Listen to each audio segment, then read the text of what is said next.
नमस्कार, स्वागत है आप सभी का आज की खबर में। आपके साथ मैं हूं दीक्षा कोहली। अगले आधे घंटे में देश दुनिया की बड़ी खबरों पर डालेंगे नजर। बताएंगे आपको मध्य प्रदेश स्टार्टअप नीति और पोर्टल की हुई शुरुआत। बात होगी कांग्रेस के नव संकल्प चिंतन शिविर की। बताएंगे कि सुप्रीम कोर्ट ने नीट पीजी 2022 परीक्षा पर क्या दिया है निर्देश। साथ ही जानेंगे कितने प्रतिशत बढ़ा देश का निर्यात। तो चलिए करते हैं शुरुआत हेडलाइंस के साथ। देश में जितनी प्रोएक्टिव स्टार्टअप नीति, उतना ही परिश्रमी स्टार्टअप नेतृत्व। मध्य प्रदेश स्टार्टअप कॉन्क्लेव के शुभारंभ के मौके पर बोले प्रधानमंत्री, कहा देश एक नई युवा ऊर्जा के साथ विकास को दे रहा गति। नव संकल्प चिंतन शिविर में सोनिया गांधी का पार्टी में बड़े सुधार पर जोर। सामूहिक प्रयासों के जरिए पार्टी में नई जान फूंकने का किया आह्वान। कहा अब पार्टी का कर्ज उतारने का समय। 21 मई को तय समय पर होगी नीट पीजी परीक्षा। प्रवेश परीक्षा स्थगित करने से सुप्रीम कोर्ट का इनकार। पीठ ने कहा विलंब करने से मरीजों की देखभाल पर पड़ेगा गंभीर असर। अप्रैल में 30.7% बढ़ा निर्यात। देश का उत्पादन निर्यात बढ़कर पहुंचा 40.19 अरब अमेरिकी डॉलर। पेट्रोलियम, इलेक्ट्रॉनिक सामान और रसायन जैसे क्षेत्रों में दिखा उम्दा प्रदर्शन। भारत के साथ करीबी संबंधों को लेकर आशान्वित श्रीलंका के प्रधानमंत्री रानिल विक्रमासिंघे। भारतीय उच्चायुक्त ने विक्रमासिंघे से की मुलाकात।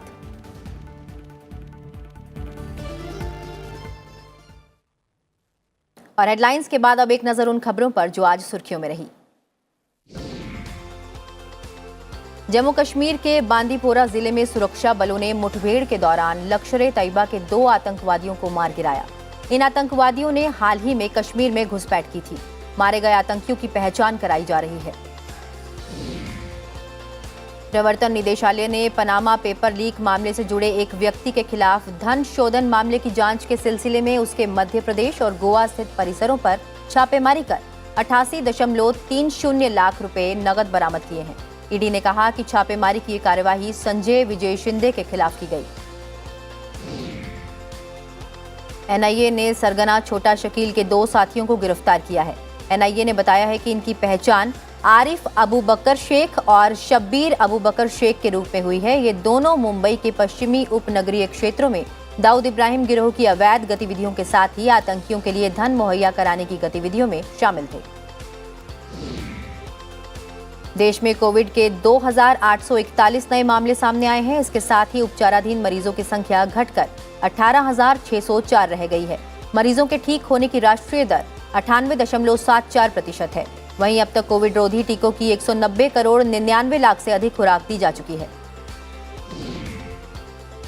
विदेश यात्रा करने वालों के लिए कोविड वैक्सीन की एहतियाती डोज अब दूसरी डोज के बाद 9 महीने की जगह 3 महीने पर दी जा सकती है। केंद्रीय स्वास्थ्य और परिवार कल्याण मंत्रालय ने इसकी जानकारी दी। उत्तर कोरिया में बुखार से पीड़ित 6 लोगों की मौत हुई है, जिनमें से एक व्यक्ति के कोरोना वायरस के ओमिक्रॉन स्वरूप से संक्रमित होने की पुष्टि हुई है। देश में हाल ही में 3.5 लाख लोग बुखार से पीड़ित पाए गए हैं। व्हाइट हाउस के कोविड समन्वयक डॉक्टर आशीष झा ने आगाह किया है कि अगर अमेरिका संसद ने अधिक टीकों और उपचार सुविधाओं के लिए नए कोष को जल्द मंजूरी नहीं दी तो देश में ठंड के मौसम में कोरोना वायरस संक्रमण के मामले बढ़ सकते हैं। उन्होंने कहा कि कोविड के खिलाफ अमेरिकियों की प्रतिरोधक क्षमता कम हो रही है।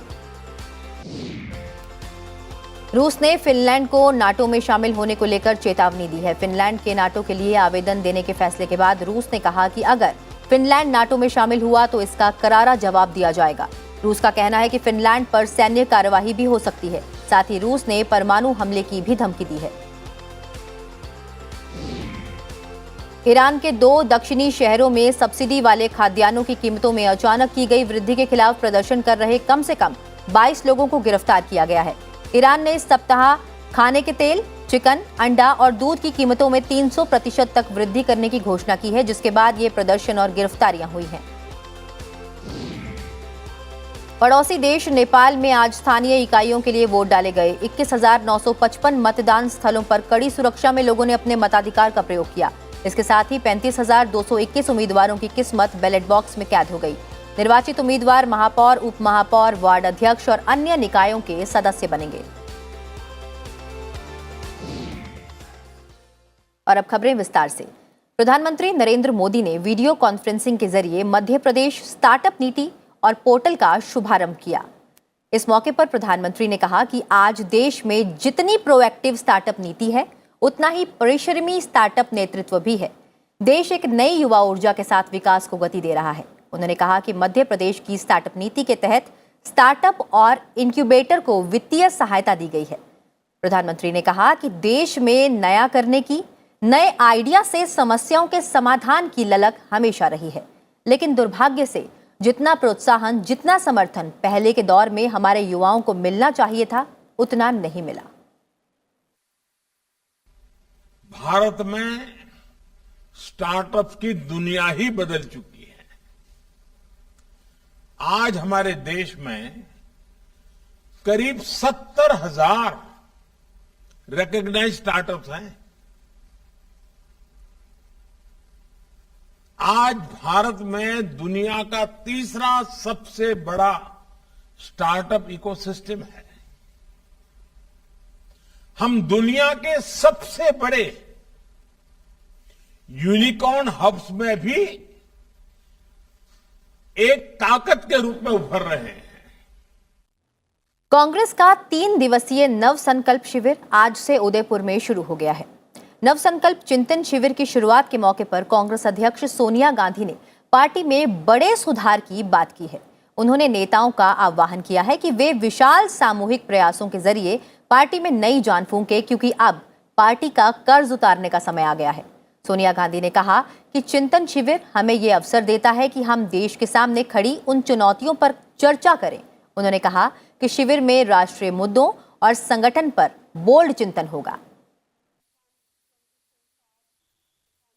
असाधारण परिस्थितियों का मुकाबला असाधारण तरीके से ही किया जा सकता है, इस बात के प्रति मैं पूरी सचेत हूँ।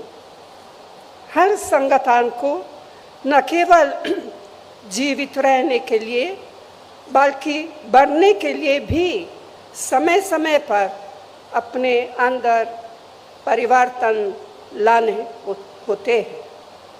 हमें सुधारों की सख्त जरूरत है।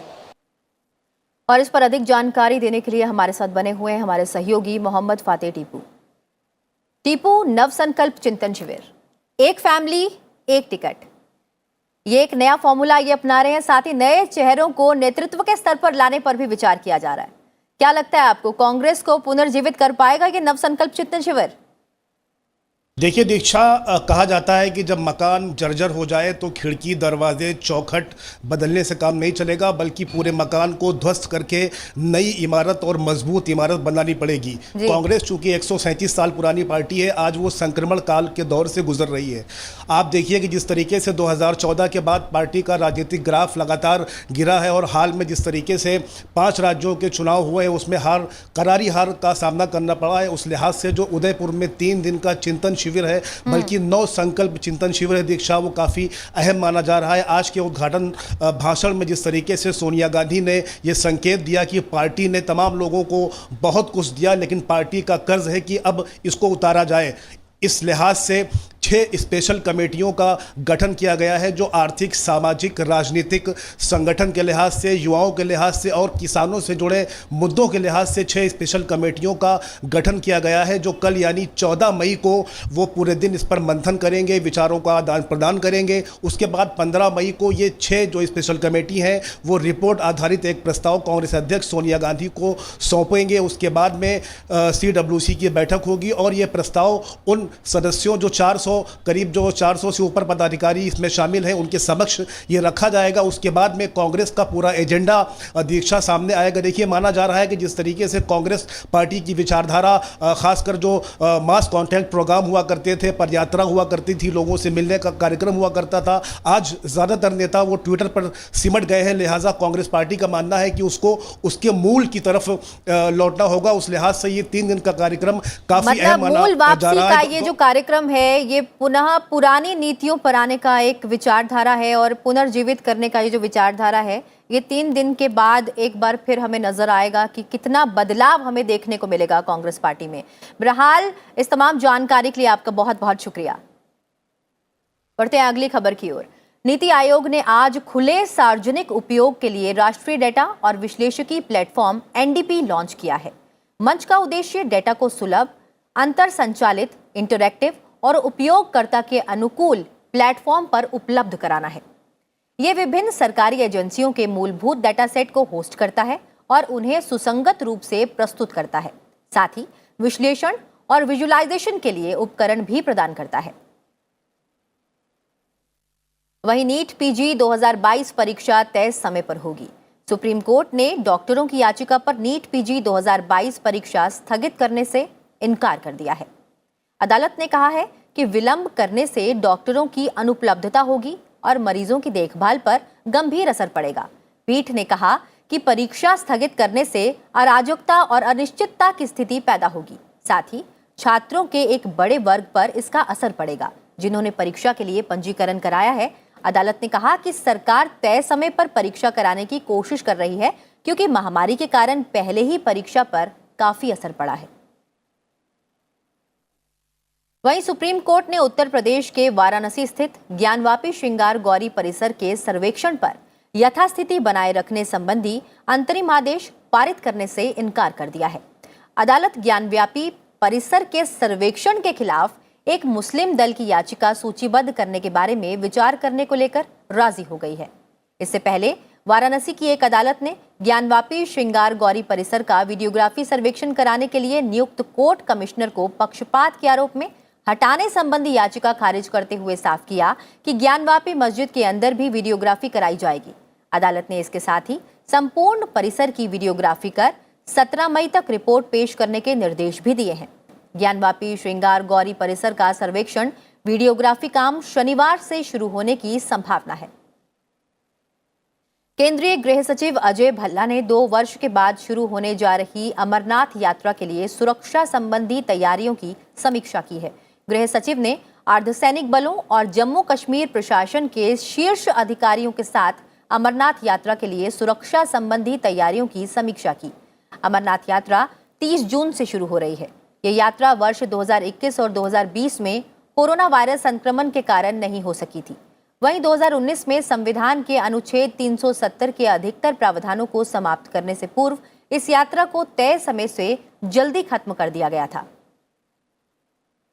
जम्मू कश्मीर सरकार ने चदूरा तहसील कार्यालय के कर्मचारी राहुल भट्ट की हत्या की जांच के लिए एक एसआईटी का गठन किया है। इस बीच उपराज्यपाल मनोज सिन्हा ने राहुल भट्ट के परिजनों से मिले और उन्होंने पीड़ित परिवार को इंसाफ दिलाने का भरोसा दिलाया। इस दौरान उन्होंने कहा कि आतंकवादियों और उनके समर्थकों को इसकी भारी कीमत चुकानी होगी।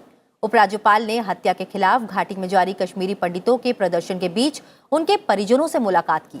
जम्मू कश्मीर प्रशासन जम्मू में राहुल भट्ट की पत्नी को सरकारी नौकरी और परिवार को वित्तीय सहायता प्रदान करेगी।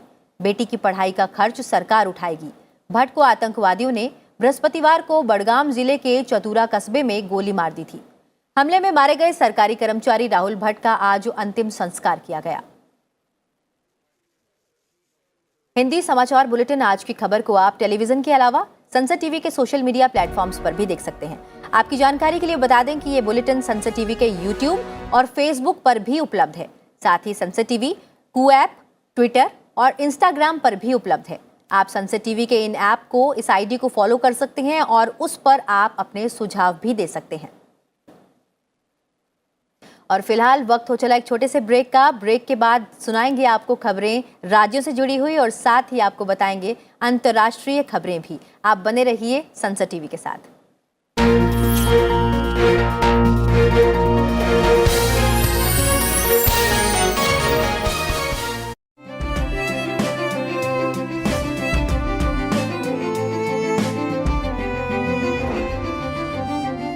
भारतीय विधान परिषद में विधान के मसौदे पर चर्चा के दौरान डॉक्टर अंबेडकर ने माना कि वर्तमान कानून को पूरी तरह हटाना संभव नहीं है। अध्यक्ष महोदय, जहां तक वर्तमान कानून विधान के प्रावधानों से असंगत होंगे, उनका खंडन हो जाएगा। निस्संदेह इस देश का शासन इस पर निर्भर है कि इस समय प्रवृत्त कानून बने रहें। यदि वर्तमान कानून को पूरी तरह से समाप्त कर दिया जाए तो सारा शासन छिन्न भिन्न हो जाएगा। देश की लगभग 60% से ज्यादा आबादी आज भी प्रत्यक्ष और अप्रत्यक्ष रूप से खेती पर निर्भर है। कृषि रेव महालक्ष्मी, यानी कि agriculture is supreme wealth. Pesticides को अप्लाई करने का प्रोसीजर है जो अभी हम मैनुअली करते हैं, तो उसको हम मैकेनाइज्ड करें। हमने सीरियल्स ले लिया, फिर हम लेग्यूम्स ले लेते हैं, तो पेस्ट की कंटिन्यूटी कहीं ना कहीं डिस्टर्ब हो जाती है। अच्छी से अच्छी किस्म का उत्पादन करना वैज्ञानिकों के लिए सबसे बड़ी चुनौती है। मौजूदा समय के हिसाब से हमें करीब 42,000 मंडियां चाहिए।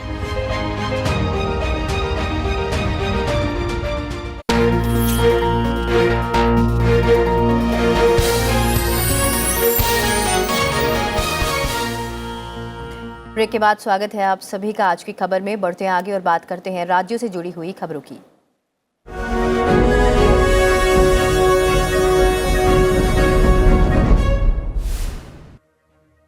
उपराष्ट्रपति एम वेंकैया नायडू ने हैदराबाद में प्रमुख पार्श्व गायक मानो को घंटाशाला स्मृति पुरस्कार प्रदान किया। उपराष्ट्रपति ने कहा कि मानो ने न केवल एक गायक के रूप में बल्कि एक अभिनेता, टीवी शो होस्ट, जज, संगीत निर्देशक और डबिंग कलाकार के रूप में भी अपनी प्रतिभा साबित की है। उत्तर प्रदेश विधानसभा अध्यक्ष सतीश मुहाना ने आज दिल्ली में लोकसभा अध्यक्ष ओम बिरला से मुलाकात की। ओम बिरला ने उन्हें नए दायित्व के लिए बधाई दी और शुभकामनाएं भी दी। इस दौरान दोनों नेताओं के बीच इसी माह उत्तर प्रदेश विधानसभा भवन में नवनिर्वाचित विधायक गण के प्रस्तावित प्रबोधन कार्यक्रम सहित विभिन्न विषयों पर चर्चा हुई। केंद्रीय गृह मंत्री अमित शाह तेलंगाना में पार्टी की ओर से चलाए जा रहे प्रज्ञा संग्राम यात्रा के दूसरे चरण के समापन अवसर पर शनिवार को एक जनसभा को संबोधित करेंगे। दूसरे चरण की शुरुआत अंबेडकर जयंती पर 14 अप्रैल गढ़वाल के आलमपुर स्थित जोमलुबला मंदिर से हुई थी। बीजेपी अध्यक्ष जेपी नड्डा ने हिमाचल प्रदेश के कुल्लू में रोड शो किया। उनके साथ मुख्यमंत्री जयराम ठाकुर भी मौजूद रहे। जनसभा को संबोधित करते हुए जेपी नड्डा ने कहा कि अब देश बदल गया है। अब लोग जाति, धर्म, संप्रदाय और परिवारवाद पर नहीं, विकास पर वोट देते हैं।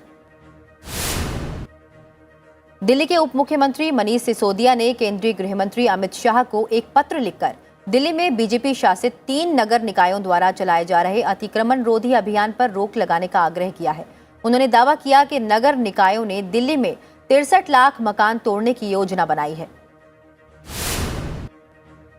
उत्तर प्रदेश के मुख्यमंत्री योगी आदित्यनाथ वाराणसी स्थित जंगमवाड़ी मठ में आयोजित एक कार्यक्रम में पहुंचे। उन्होंने मठ में पूजा अर्चना की और साधुओं से मुलाकात भी की। कार्यक्रम को संबोधित करते हुए उन्होंने कहा कि भारत में अलग अलग पंथ और समुदाय हैं, लेकिन सबका लक्ष्य वसुधैव कुटुंबकम का ही है। उत्तराखंड के मुख्यमंत्री पुष्कर सिंह धामी ने देहरादून में आईआरबी के नवनिर्मित प्रशासनिक भवन का लोकार्पण किया और अन्य भवनों का शिलान्यास किया। उन्होंने कहा कि सरकारी भवनों के निर्माण कार्यों की गुणवत्ता बरकरार रखने की कोशिश की जा रही है और इसके लिए बजट की कोई कमी नहीं होने दी जाएगी। ओडिशा के मुख्यमंत्री नवीन पटनायक ने भुवनेश्वर में संभागीय वनाधिकारियों के सम्मेलन का उद्घाटन करते हुए वन क्षेत्रों में रहने वाले ग्रामीणों के जीवन स्तर को बढ़ाने के लिए ठोस रोड मैप तैयार करने का निर्देश दिया। उन्होंने वन अधिकारियों को वन क्षेत्र में सुधार के भी निर्देश दिए।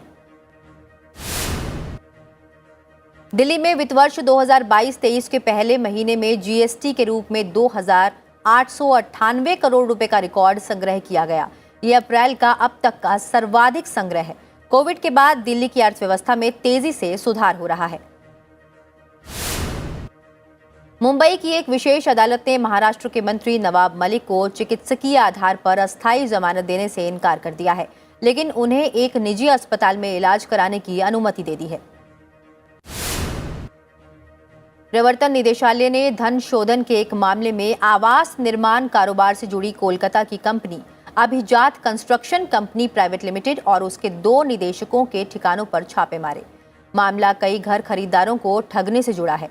कोलकाता पुलिस ने शिकायत के बाद मामले में प्राथमिकी दर्ज की है। दिल्ली में आज से लू का नया दौर शुरू हो गया है। मौसम विभाग के मुताबिक दिल्ली का अधिकतम तापमान 44 डिग्री सेल्सियस तक पहुंच सकता है। शहर में आज न्यूनतम तापमान 28.1 डिग्री सेल्सियस दर्ज किया गया, जो सामान्य से 3 डिग्री अधिक है। असम में गुरुवार रात से ही लगातार बारिश हो रही है, जिसके चलते कई इलाके पानी में डूब गए हैं। वहीं मौसम विभाग ने असम सहित पूर्वोत्तर राज्यों में अगले 5 दिनों के लिए भारी बारिश का अलर्ट जारी किया है। असम और मेघालय में ऑरेंज अलर्ट जारी किया गया है।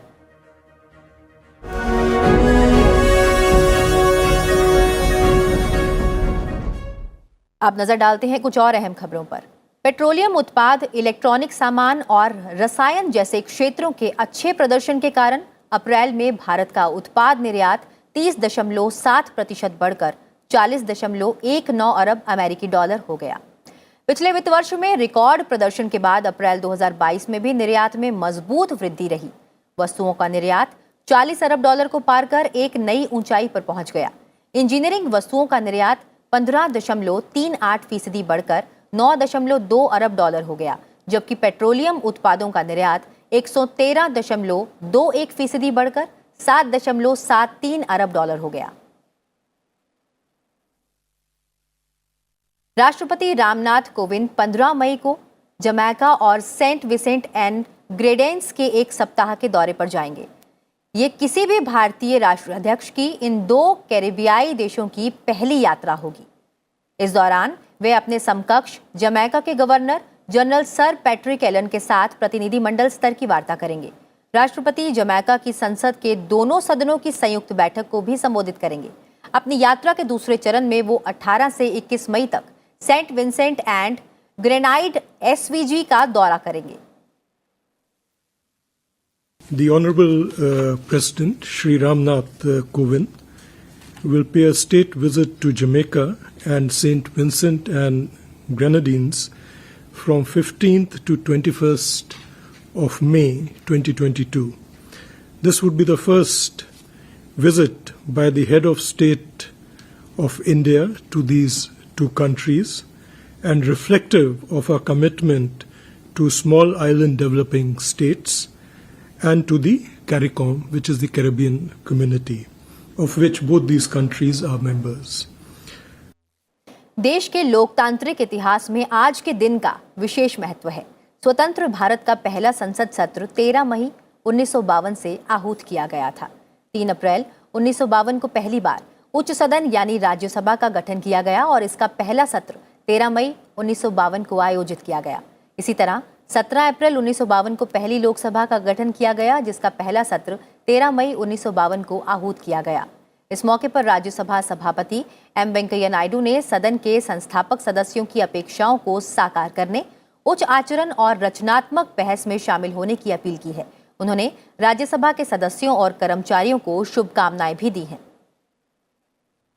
दक्षिण पश्चिमी मानसून समय से पहले 27 मई तक केरल में दस्तक देने की उम्मीद है।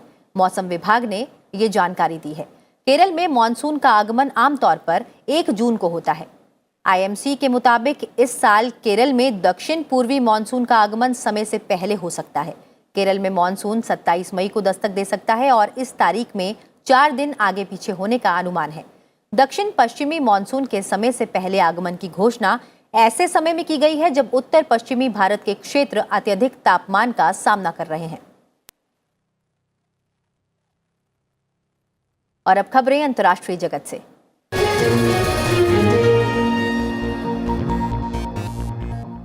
सबसे पहले बात श्रीलंका की। श्रीलंका के नए प्रधानमंत्री रानिल विक्रमसिंघे ने कहा कि वो अपने कार्यकाल के दौरान भारत के साथ करीब संबंध बनाने को लेकर आशान्वित हैं। उन्होंने देश की आर्थिक सहायता करने के लिए भारत का आभार भी जताया है। भारत ने इस साल जनवरी से लेकर अब तक श्रीलंका को 3 अरब डॉलर से अधिक का कर्ज दिया है। विक्रमसिंघे ने देश की कर्ज से दबी अर्थव्यवस्था को स्थिर करने और राजनीतिक उथल पुथल को खत्म करने के उद्देश्य से श्रीलंका के प्रधानमंत्री के तौर पर शपथ ली है। I have taken on a challenge of uplifting the economy, and I must fulfill it. And any comment for the India relations between two countries? It will become much better. इस बीच श्रीलंका में भारत के उच्चायुक्त गोपाल बागले ने देश के नए प्रधानमंत्री रानिल विक्रमसिंघे से मुलाकात की। आर्थिक संकट से जूझ रहे द्वीपीय देश की मौजूदा स्थिति पर चर्चा की। श्रीलंका स्थित भारतीय उच्चायोग ने इस बात से साफ तौर पर इनकार किया है कि उसने देश में वीजा जारी करने पर रोक लगा दी है। वहीं G7 के विदेश मंत्रियों की जर्मनी में संपन्न बैठक के दौरान यूरोपीय संघ के विदेश मामलों के प्रमुख ने कहा कि EU रूसी हमले से बचाव और हथियार खरीदने के लिए यूक्रेन को 52 करोड़ अमेरिकी डॉलर की और सहायता देगा। आपको बता दें कि यूरोपीय संघ के विदेश मामलों संबंधी उच्च प्रतिनिधि जोसेफ बोरेल ने उम्मीद जताई है कि कुछ देशों के संदेह के बावजूद जल्द ही यूरोपीय संघ के सदस्य देश रूस के खिलाफ तेल प्रतिबंध लगाने पर सहमत हो जाएंगे। जम्मू कश्मीर में पर्यटन को बढ़ावा देने के लिए बुनियादी ढांचे में विकास पर जोर दिया जा रहा है। चलते चलते आपको छोड़ जाते हैं अनंतनाग की इन खूबसूरत तस्वीरों के साथ। फिलहाल मुझे दीजिए इजाजत और आप बने रहिए संसद टीवी के साथ। नमस्कार।